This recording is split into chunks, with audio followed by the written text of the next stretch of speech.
Hey, I'm Kai from Flamenco Explained. In this video, we're gonna look at how to change the strings on your classical or flamenco guitar. Right, we're gonna look at a 6-hole bridge, traditional normal bridge, and we're gonna look at a 12-hole bridge because that's becoming much more common. Why do you need to be able to change your strings? Most common thing, if you leave your strings on for a really long time, is two things happen, really. They go dead, and you might not even notice it because it happens gradually over time, and if you haven't changed your strings in a long time, you might not even realize how much better your guitar could sound with new strings. Tiny investment and your guitar just sounds much more alive, right? The other thing that happens very often is the 4th string in particular will fray at usually around the 2nd fret. If you use a capo a lot, then 2 frets up from where the capo is. And if the 4th string goes, you have two options. You can just replace the 4th string, but you might as well take the opportunity to change your strings. I don't change my treble strings nearly as often as I change the basses. The basses are the ones that really go dead over time. Personally, I kind of like the way the trebles sound after they've been on for a couple weeks. So by the time the basses are maybe going a little bit dead, I'm really digging the way the trebles sound. So that's a personal thing, totally up to you. You can change all 6 every time you change strings. You can just change the bass strings. I probably change the trebles every 4 or 5 times that I change the basses, just a personal preference of mine. I should say, I've heard and read about people taking their guitar to the local music store to get the strings changed, and I don't think you should have to do that. I think this is something that really anyone can do at home, and you don't need a special place to do it. You don't need a bench. You don't need to know how to set up a guitar. This is something I've been doing all my life, and I'm gonna show you how to do it without a bench, without any special equipment. Just a couple little things you need, including a peg winder, a pillow, and that's really the main stuff, and a new set of strings. So let's take a look. So when we're changing strings, there's just a couple things we need to have. We need a new set of strings.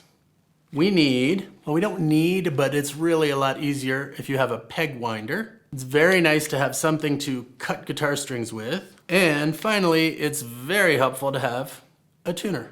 Also, I always use a pillow, right? And I'm gonna show you in just a minute what I use the pillow for. So I'm gonna open the strings to have them ready. I should mention, I play La Bella 2001, flamenco and classical sets. I love them both. They're fantastic strings. So usually I'll get the strings ready, before I take the strings off. The La Bella strings make it really easy by actually telling you which string is which with these little numbers on the string.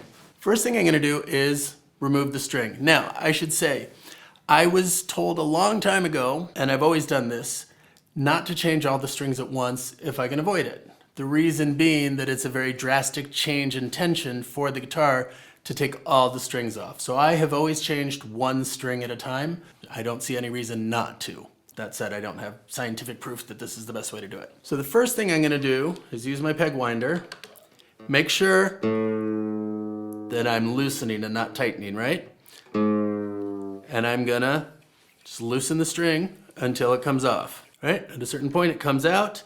Now, there's still a knot at the bridge. So here's where my pillow comes in. What I do is I take the guitar and I just turn it like this.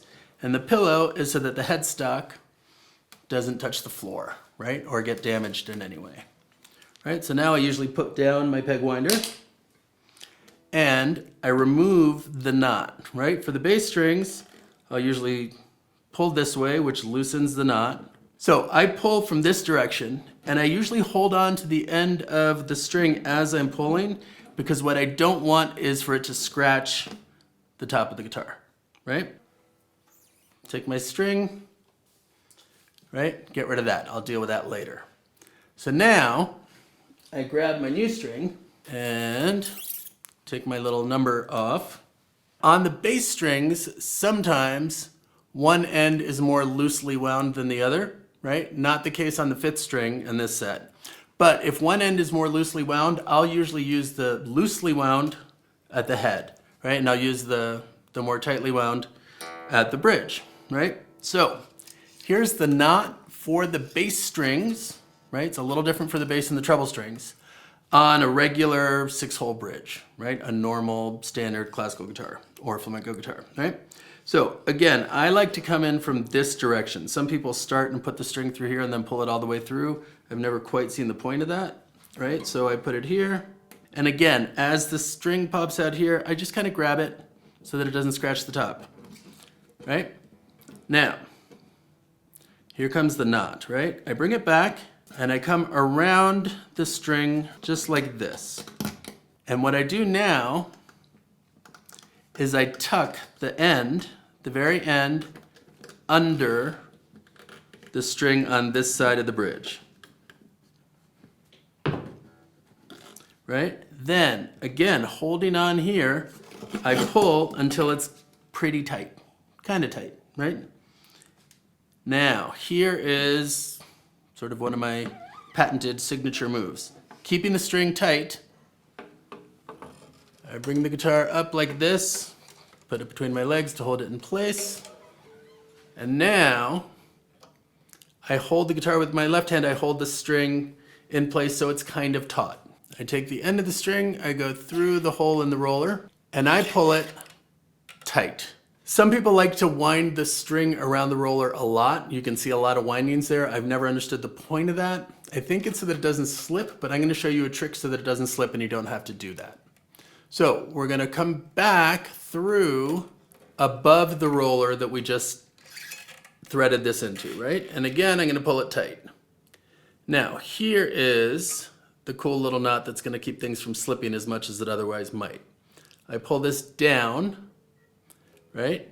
And then I have to get under the string on this side. Again, I'm going to tighten, and now I pull up, right? So I'm making a little, it's not a knot, but it's like a little, the string is kind of hooking into itself. I push this through again, and now, as you can see, I've basically got the string going. So here, again, another one of my patented moves. I hold onto the string so that it doesn't slip. I turn the guitar this way. Get my peg winder. I'm still holding on to the end of the string so that it doesn't slip. And now I'm going to turn this.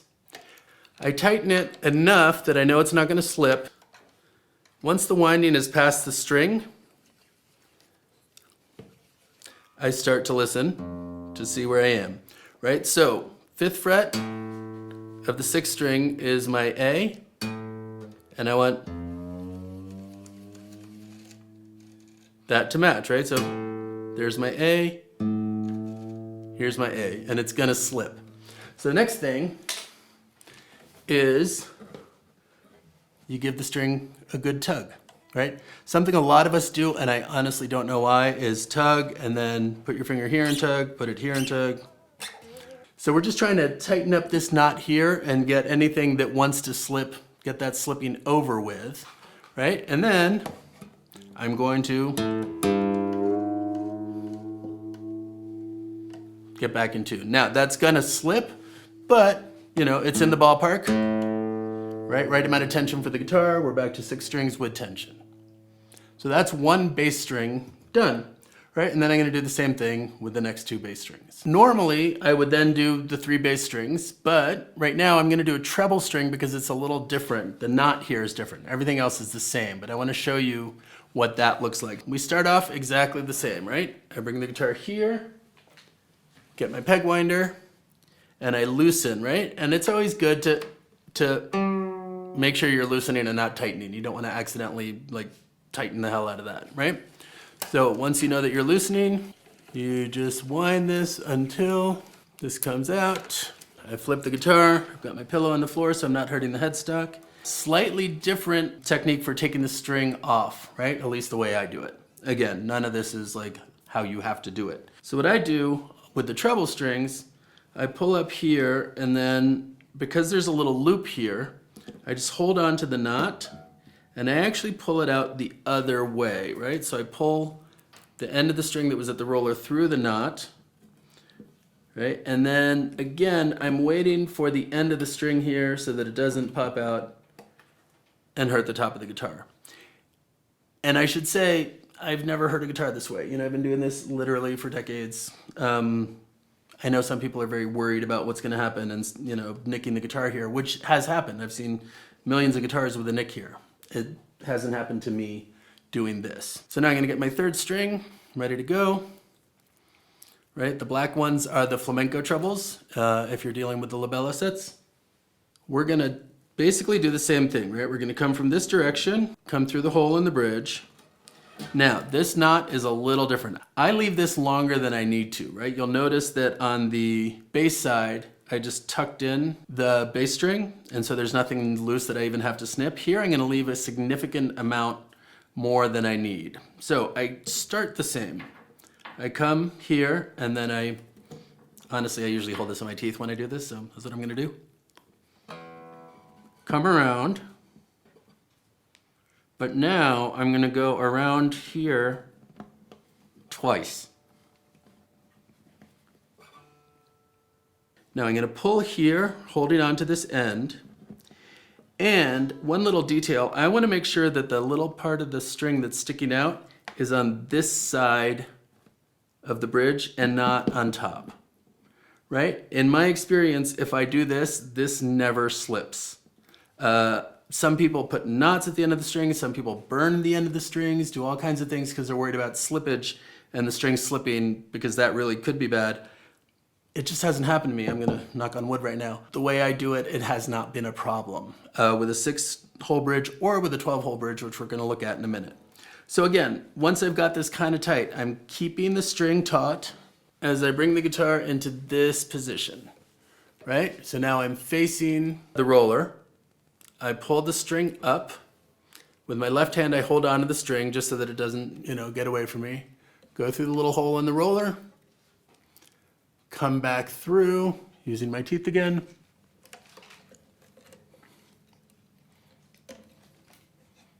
And here, I do exactly the same thing as I did before. I come back, I come under the string here. I pull it tight a little bit. I come back up and go right back through again here. And now I've got this little loop holding on to the string. Hold on to this as I turn. Grab my peg winder. Turn it enough that it's taut and I can let go of this, right? And now, right, I'm gonna play the 5th fret of the 4th string to get my G, and then, right? The 3rd string of all the strings is the one that slips the most, especially at the beginning. So I'm going to get in tune, right? I'm gonna do this thing again. Not sure why I do this, but I always have, right? See how much that slips? The 3rd string is really the one that slips the most. Now, while I'm here, I'm gonna go back and see how much the other strings that I've changed have slipped, right? So in this case, that slipped a bit, right? And I mentioned using a tuner. Can't hurt, right? Unless you have perfect pitch. This can be very helpful. Use your tuner. Dead on. Not dead on because it slips so much.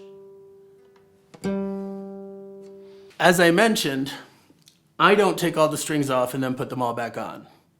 I change them one at a time. It makes sense to me that maintains most of the tension that the guitar is used to without a drastic change.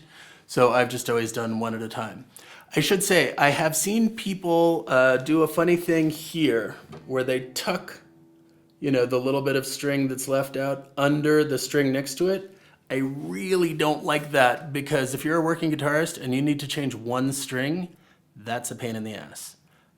You don't want to have to change all 6 strings just because one string suddenly broke. So I really don't recommend that. I know it looks nice, but I don't think it does anything in terms of keeping your strings from slipping. The reality is they're gonna slip a bunch when you put them on, right? You're gonna have to be tuning for a minute before they're really in tune.